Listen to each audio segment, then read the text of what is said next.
धन्यवाद. आदरणीय व्यासपीठ आणि आज त्यांच्या कौतुक सोहळ्यासाठी आपण आणि आभार प्रदर्शनासाठी आपण इथे एकत्र जमलो आहोत. ते आपले सर्व सत्कार होती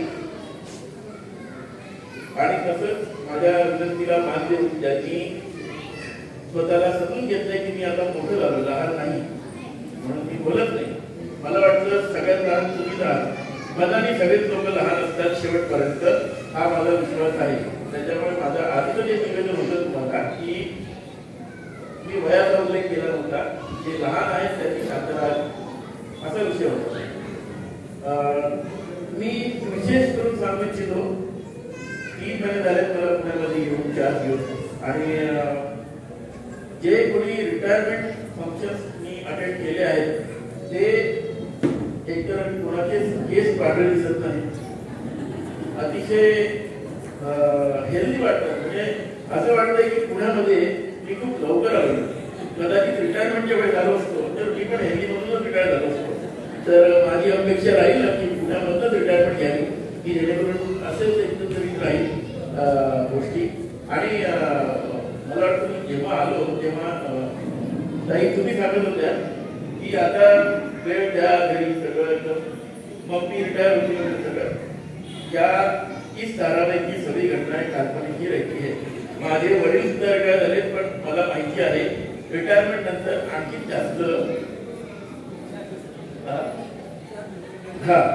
तर त्याच्यामुळे मी अतिशय नम्रपूर्वक विनंती करतो संपूर्ण त्यांच्या परिवाराला की आज केवळ डाक विभागात ते निवृत्त झालेले आहेत, पण डाक परिवारात ते निवृत्त होणार नाही, कधीच होणार नाही.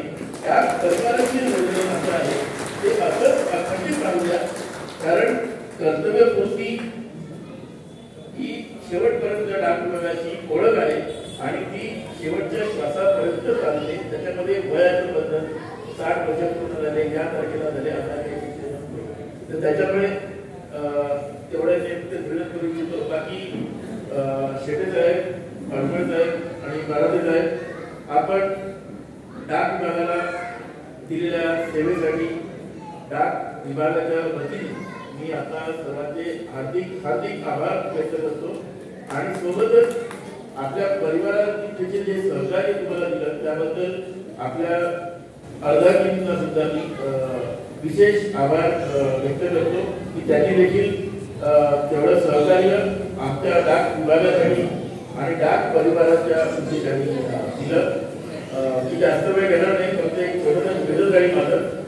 आपण मंचावरती आदर सन्मान करताना केवळ आणि केवळ बेटर हाफचा केलेला आहे. माझं तिघांच्याही अर्धांगींना निवेदन आहे की तुम्ही देखील कृपया स्टेजवरती यावं आणि आम्हाला तुमचा देखील सन्मान करण्याचा आम्हाला सौभाग्य द्यावं. या तिन्ही ताईंना विनंती आहे, आपण व्यासपीठावरती यायचं आहे. जोडीने उभे राहा.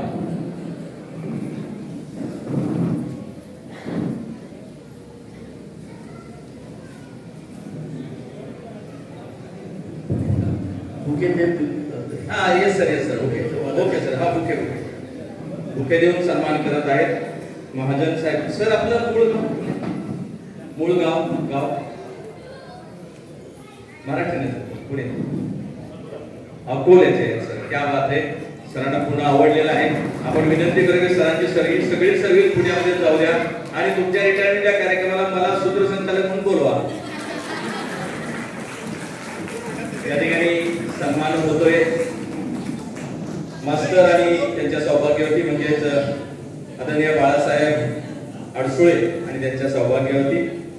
त्यानंतर प्रवीणजी संगीताताई अडसुळ, प्रवीणजी शेटे आणि त्यांच्या मिसेस यांचाही सन्मान होतोय. उच्च शिक्षित कपल आहे, दोघेही खूप उच्च शिक्षित आहेत, विशेष इंजिनियर आहेत, ते एअरफोर्स मध्ये अनेक पदव्या त्यांनी घेतलेल्या आहेत. असं उच्च शिक्षित परिवार हा. आणि त्यानंतर स्पोर्ट्समन असलेले सुभाषराव आणि त्यांच्या सौभाग्यवती यांचाही सन्मान सरांच्या हातून होतोय. समोर इथे